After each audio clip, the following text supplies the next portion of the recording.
Okay, we're going to finish our reading. This is the second part of chapter 11. And thanks for coming back. So we get started. No man can acceptably serve God or do his will until he understands the fundamental principles of thinking and how thoughts are made manifest as forms or states of consciousness.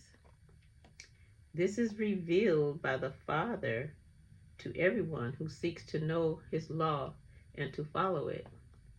When man has sought the Father with an eye single to his guidance, he begins to know that certain relations exist between him and the Father, and that only through a maintenance of those relations can he come into harmony with God and do his will. The idea of man separated in consciousness from divine mind is that he was arbitrarily created by God, who could have chosen or not chosen to create him, and that not being responsible for his existence.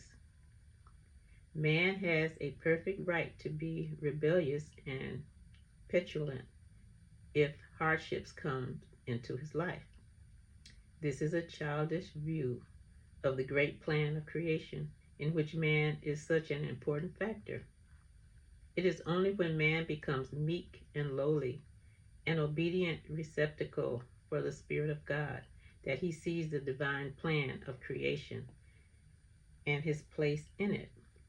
Then he becomes a willing cooperator because his understanding accepts the law as it is and knows that it cannot be changed by either God or man. They are so intimately linked together that the harmony of existence depends upon their mutual understanding. When this is established by man's willing obedience and acceptance of his part of the work, a new order of things is set up and a new creation inaugurated. The first step in this new order is the realization by man that he is in the world to do a specific work. As Jesus said at the age of 12, "Knew ye not that I must be in my Father's house?" He said, did you know I would be in my Father's house when his parents were looking for him? And in his last prayer are these words: "I glorified thee on the earth, having accomplished the work which thou hast given me to do." The Father has sent each one of us out to do a certain work. Are we doing that work?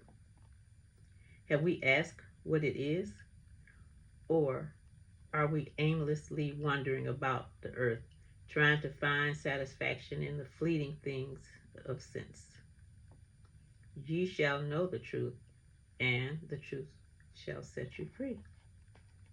This truth is that of the relation of man to God and of how creation is carried forward.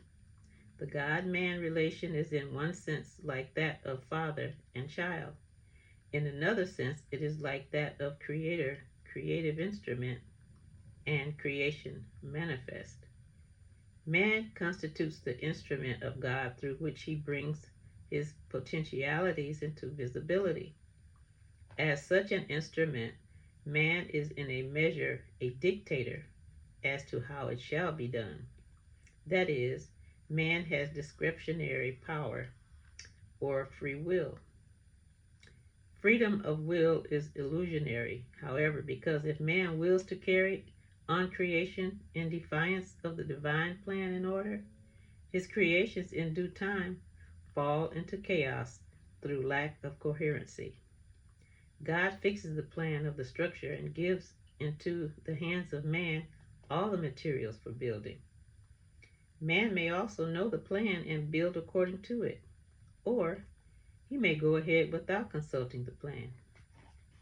Humanity has built age after age only to find that its structures do not endure.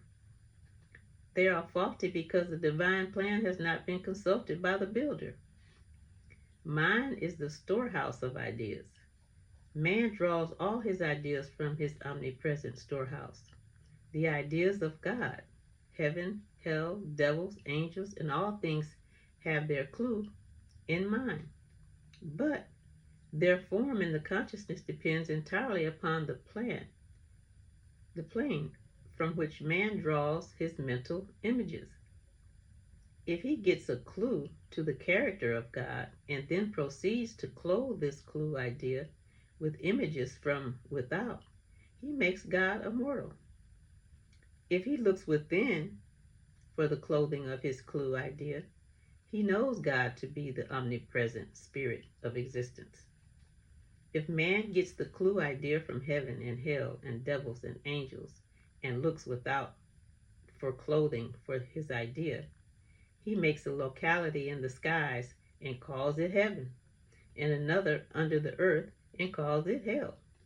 But if he goes to the Father for information, he finds both heaven and hell within his own consciousness, both the result of his own thought.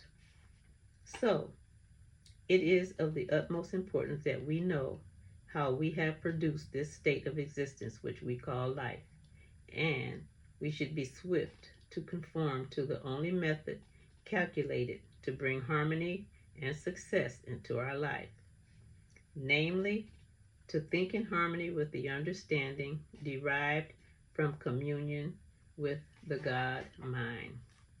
So I'd like to thank you guys for stopping by and sharing this reading with me, listening. And we'll be going into our next chapter, chapter 12, and come back so you can enjoy and leave a comment if you like, or a question, or whatever you may have. And thanks again. Love you. Bye.